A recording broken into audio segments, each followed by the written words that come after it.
Come along with me as we try and brew a brand new cEDH deck. We're going 5 colors, we're playing great cards, and I want to go fast. We're talking about Terra, Magical Adept. Now you might be thinking, how is that 5 colors? Well, trust me, on the back, it's 5 colors, but we're never flipping this thing over. When Terra enters, mill 5 cards, put up to 1 enchantment in your hand from those cards. That could be relevant, I hope it is, but at the very least, if we cast her, we're going to get to put 5 cards in our yard for Underworld Breach. This is a turbo deck, so we're playing Thassa's Oracle. I love a super efficient win con, and there's nothing better than this. We do have a few other creatures that are great in cEDH, so we're going to try those, like Esper Sentinel, and Lotho to make us some treasures. And I really don't want my opponents playing while I'm playing, so we're going to play Voice of Victory. How about we generate some mana as we go along too, cast spells and make red? And of course, in this metagame, if we can play at flash speed, we probably should. So we're adding Valley Floodcaller to the deck. Now, one of the easy ways to disrupt a game is on turn 1 or 2, casting Wheel of Fortune and making everyone have a hand they didn't choose. And we've got Windfall to do the same thing. We've got the good tutors like Demonic Tutor. And in this deck, even Gamble's probably a great tutor, right? 5 colors means we get to play the Intuition package, and that means Savine's Reclamation to rebring back Lion's Eye Diamond and Underworld Breach. Like I said, we're playing Intuition. We're getting 3 cards. At least, we're getting 1 of the cards, but 2 are going in our graveyard. Now, the way this all works is you cast Intuition, you get Savine's Reclamation, you get Lion's Eye Diamond, and you get Underworld Breach. And your opponents give you 1 of those cards, and the other 2 go in the graveyard. Now, depending on what you have in hand, or at least how many cards you have in hand, and what your mana situation looks like, you're either going to get Lion's Eye Diamond, or you're going to get Savine's Reclamation. Now, with Lion's Eye Diamond, they're doing that so you have to discard your hand to use it. That's fair. The other bonus with that is if you have Savine's Reclamation in the yard, your first cost is 5, but you will get both cards back. So let your opponents try and make a mistake, and hopefully they will.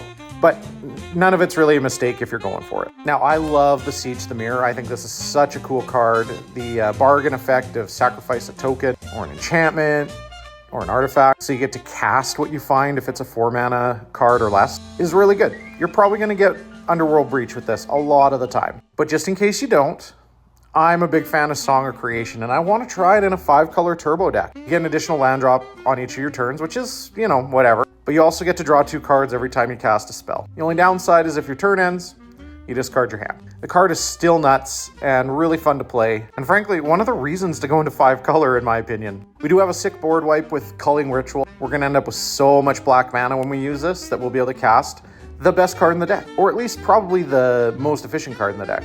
Ad Nauseam. 5 mana, put 25 or 30 cards in our hand. That probably means win the game. And if you don't find this card, we got another option too. Necropotence. 3 mana, pay 1 life, exile cards. The first time you do it, you'll probably just refill your hand in a little bit, but the next time you do it, you're looking to spend your life, find a flash enabler, and win in your end step. Flash speed is really important in this deck, so we do have Born Upon a Wind to go along with our Valley Floodcaller. And we're also playing Crop Rotation just in case we can go and get Emergence Zone and get flash speed that way. Veil of Summer makes an appearance in the deck. We're in green after all, so why not get that protection? Thassa's Oracle was something you saw already, so that means Demonic Consultation and Tainted Pact are in the deck as well. We got all the sick artifacts like Mox Diamond and Mox Opal, and I have this awesome version of Arcane Signet to play.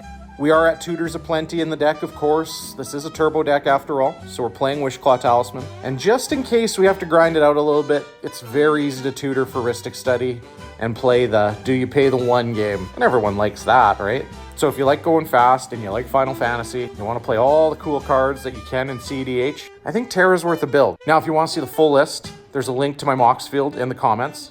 And I know there are tons of different ways to build Terra out there. So let me know what you think. I hope this helps.